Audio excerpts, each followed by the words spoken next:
In the first blitz game, Kasparov had white. It was a fluctuating struggle, very tense game, which finally ended in a draw. Probably a fair result.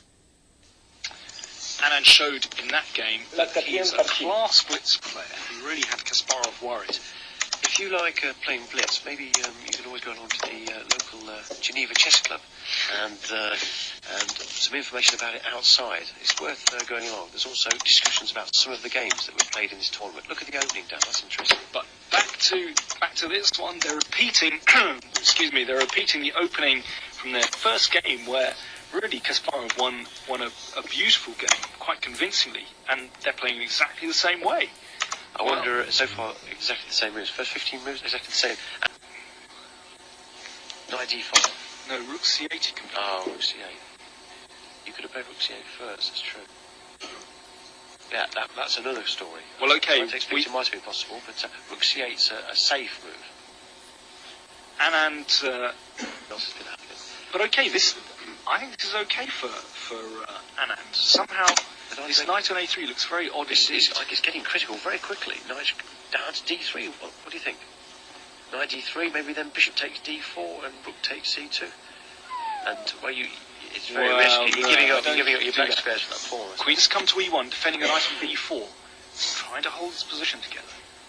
And then, who's got the worst place? h4, Kasparov advancing those pawns again. Obviously, you can't take an h4 because you lose the knight on d4. I suppose you can play c4 and then knight on a3 might look a bit silly later on. Maybe rook d1, bishop e3. He's trying to play. Well, we're going to get the same structure. Pawn down to h3, then g3. That's right. Oh dear. Let's hope. He's done it. Well, we've almost got the same pawn structure as in that first game, and somehow, I was very sceptical about White's position in that game. Knight b5. Knight b5, this is quite dangerous. Knight takes b5 is possible, with ideas of if the bishop takes a1, knight takes d6 check. But if knight takes b5, there's bishop takes b5, and both white rooks are on prise. So, okay, rook d1. Just bringing this centre. Now look, knight finds a better square. Knight c3. Oh, there's a pin. It's a temporary pin. But this list looks awful. I don't like the way Anand's... Maybe you should play this. This knight on c3 is tremendous, and now the rook on d1 is attacked. The pawn on e4 is attacked. I think Anand's in all kinds of trouble. This is a repeat performance of the first game. Look at Anand's king; it's wide open. I think it was a mistake too. I think you should have sacked the exchange with knight f2 and picked up the g pawn in compensation. Well, I just don't think you should have gone for this opening again. He obviously didn't have a clear impression. Hold on. There's something happening on the e file, isn't there? On the f file. There's all sorts of funny things are happening here. Knight f5. Okay, Anand has given up a couple of pawns, just trying to get some play, but it looks desperate. Queen c6, there we go. We've got the same mate thread again. Is it the same as in the first game? Queen e2, defending against the mate, but this is two pawns up, technically winning position. Yeah. He's just exchanging pieces now. It's all over. Put your king on a square. What's the queen takes g4? What's he overlooked?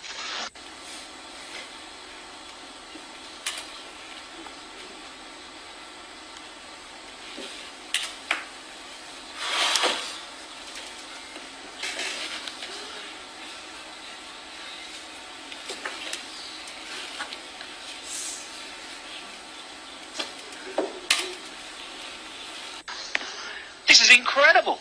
The queen on g4 attacking the rook on c8. Now, black's queen is attacked on e3. White should have played. No, wait a second. The black queen moves back. Queen check. King up. He's castled. Sacking his queen. c3. Got to get active. Clock time's 1:45 for Anand. 2.5 minutes for Kasparov. You've got to get active. Rook c3. Come on, get his pieces going. Double the rooks, maybe. Oh no, double rooks is disastrous. f7 drops. Well, there's knight c4 go. I think fighting for his life here. Kasparov is incredible resources again. It's knight f7. And now knight g5. No idea. What can black do? There must be something. Queen across. That's dangerous. Knight g5 check and queen g6 threatened. So Anand's now going on the attack. That's right. And look at the times.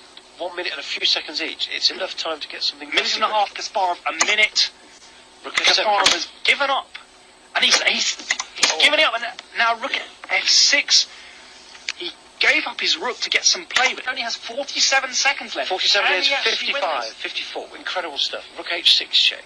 King goes to G3. Can you find a move then? You're a bit restricted. Play rook H6, king G3. Knight. F1, knight D1, what's this? It's Taking attacking a the rook. rook F4. Maybe if white's threatening rook G4, that would be end of the world. Rook G4 and wins. Rook G4, that looks over, and he's resigned. Let's just go back to that critical position in the final game. Here Kasparov played queen takes E3, blunder. Then Vichy played queen takes G4. So that the rook on C8 is attacked by the queen on G4, and the rook on E1 has been uncovered by the queen and is now attacking the queen on E3. So something had to give, and that's why Kasparov gave up his queen. But a really terrible mistake. Instead of that, it was possible just to play knight takes E3. Just exchange the pieces the other way around. And now Anand really must recapture. Queen takes E3. Queen takes queen. Rook takes queen. And simply castles kingside.